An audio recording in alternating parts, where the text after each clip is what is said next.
Hey Mo Crew, welcome back to my channel. This is kind of a spur of the moment video I wanted to do. In one of my previous episodes, I did a pretty much a take on what a shit hits the fan bolt action would entail, and long story short, that's what this Coyote rifle that I have was made to be. Because I talked about type of load bearing equipment and also the situation that you would need something for shit hits the fan rifle. Say if you are in a state or a country that doesn't allow you to have an AR-15 or a standard sporter rifle, this would be probably your next best thing. A bolt action you've learned and trained with to operate fast and efficiently and effectively. Also the load bearing equipment to match it. Like I showed you before in another video, this is the Savage 16 Trophy Hunter load bearing kit that I use for that rifle. And these M9 mags, double stacked mags, are good for just the small little magazines, the ones that are flush fitting for this rifle. And I also have an extended magazine that's 10 rounds for this Predator rifle. With that being said, kind of like the same idea except for this video. I'm going to be talking about my 12 gauge slug gun.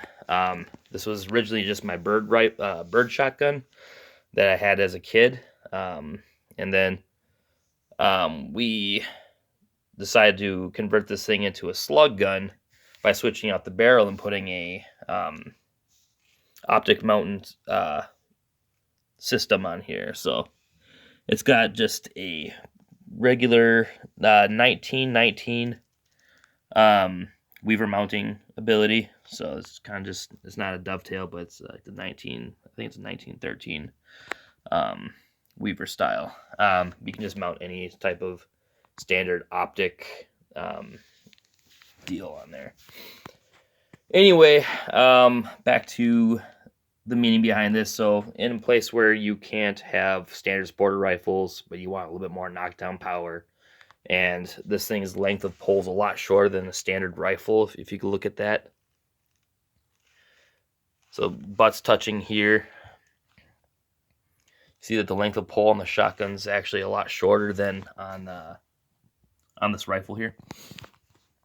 This would actually be a decent truck gun loadout for multiple reasons. You have the 12 gauge slug, which would run probably about a 300 grain SST bullet from Hornady. Those things are super accurate, and they have, if I read the box correctly, they have about a 2-inch. They have like they retain a 2-inch group at 100 yards, and that's at a max. So you can even, depending on your shooting ability, you can even tighten up those groups, and also based off of your gun's ability as well. I have a rifled slug barrel on here, so this thing will actually shoot sabots and not rifled slugs, just regular sabot slugs.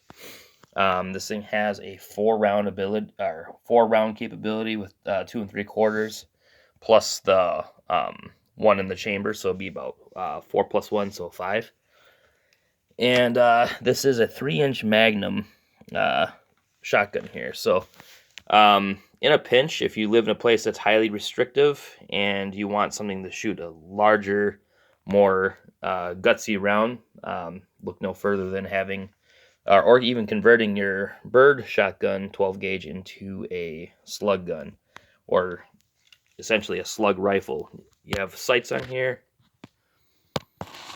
I went ahead and I painted the front sight there because it was kind of like just a subdued kind of black color, and it wouldn't really match up well to the rear sight here where it has that white chevron or diamond on there. But in a pinch, it's a little bit more low profile than a sporter rifle, and you can do a lot with shotguns. They're actually a really good shit hits a fan option, because in a pinch too, it's not really recommended in general, but if you ever needed to, you can shoot bird shot out of a rifled barrel. This is a rifled barrel, so it's not meant for consistently being shot, but in emergency, you could totally run birdshot. I wouldn't recommend buckshot. Buckshot would just blow it up immediately. Anyway, just my 2 cents. I really do think that with how compact a slug barrel can be, this thing's super short. It's got, I believe that's just an 18-inch barrel on there. And so that's good for maneuverability. It'd be good for just keeping a gun inside of your trunk or a truck gun. Yeah, this thing's empty. Just a good overall reliable firearm. Also, I just love that sound. Really good sound. But yeah, in a pinch, for oh shit guns or whatever, you could even convert just a standard Mullet platform like I have right there for accepting closed cartridge loops for the 12 gauge shotguns. And that'd be pretty user friendly. You'd be able to slide them in, pop them in here in the tubular magazine, and you'd have your own little reach out and touch a target platform of a shotgun. And if you really wanted to, you could put an optic on there. I prefer open sights.